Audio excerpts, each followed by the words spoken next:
अस्सलामुअलैकुम जी, की हाल चाल मेरे वीरां दा? ठीक ठाक ने। ते मैं तुहाडा अपना वीर मंज नाठ वाला। मैं उम्मीद करदा तुसीं ठीक होवोगे ते मैं भी अलहमदुलिल्लाह ठीक हाँ।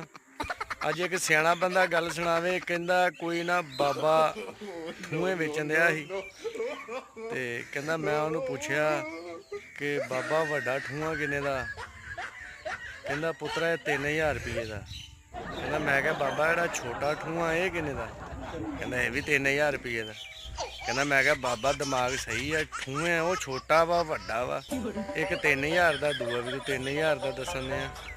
कहना पुत्रा जिहदी पूंछ ते हथ लाएगा ना उन्हें डंग मारना। इन्हां दे कद च फर्क आ, उम्र च फर्क आ, करतब इन्हां दे इक्को ही है।